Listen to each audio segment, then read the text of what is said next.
Okay, hi. So I finally got a tripod, which is good news. So I'm gonna start on some of the other things that have been on my list. One of them is like the most frequently asked question that I get, which is why did you move back to India? Why did you give up your green card? Why did you give up the American dream? So, to give you some background, I went to the US to study for my undergrad after I finished my high school in Bangalore.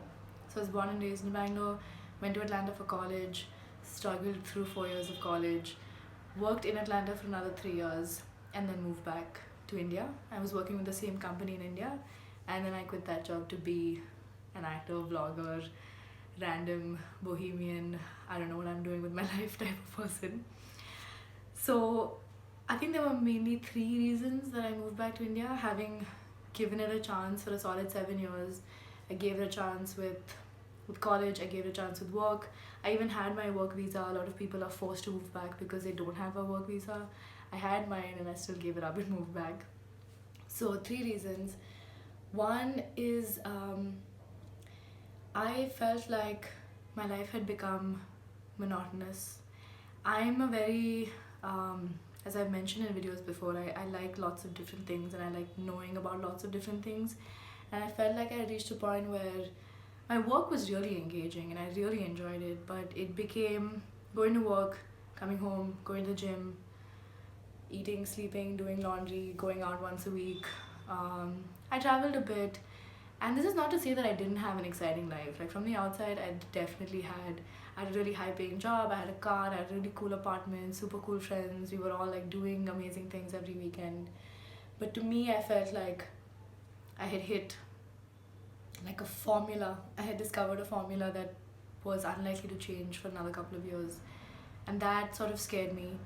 And I knew that my network in India was so much more diverse because all of my friends here, we parted ways after high school. So I have friends who are in economics, I have friends who are doctors, I have friends who are marine biologists, friends who are teachers. If I wanted to try something new in India, I am just one phone call or one SMS away from discovering something new. But building that sort of network in Atlanta and in the US would have taken an entire generation.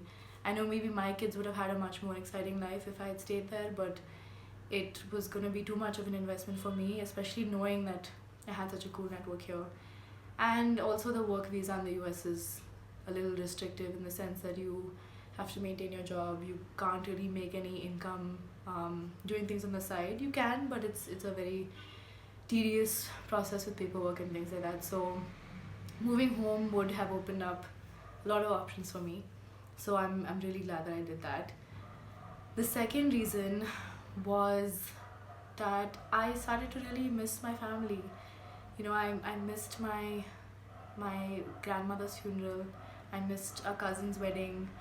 I missed so many life events. Like two of my youngest cousins barely even know me because I was just never around while they were growing up, and it started getting to the point where I wondered if it was worth it. Like the money that I was making in the US, was that worth missing all of these family events? Because I grew up, like I told you, I grew up in India my entire life, in Bangalore my entire life.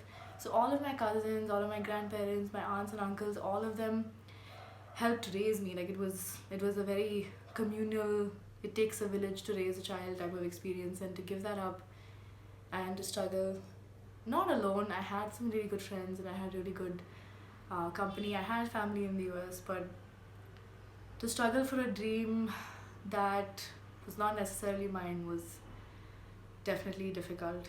And the last reason that I sometimes forget about is that I had always planned to come back. Like even when I went to the US, my goal was to study, get some experience, and move back to India. So I think somewhere along the line, I told myself that this is it, that this is my future, this is my life in America now. But I'm glad I sort of had that realization that it was never really my plan to stay forever. So here I am. It's been 2 years since I moved back. I definitely had a lot of NRI moments where I would try to, make guacamole and complain about how the nachos weren't up to standard and how expensive cream cheese is in Bangalore and all of that. But now I'm used to my Amul butter. I've got my ghee, Britannia cheese slices. So, I'm No, I think a part of me will always be American. A part of me will always um, get along well with other Americans. But I'm so glad I moved home and I'm here to stay, and I'm just so glad that I did this. So, yeah, maybe I gave up on a green card, maybe I gave up on the American dream, but I'm just glad I didn't give up on my dream. And I have a citizenship here, so nobody can deport me. Mm. Okay, thanks.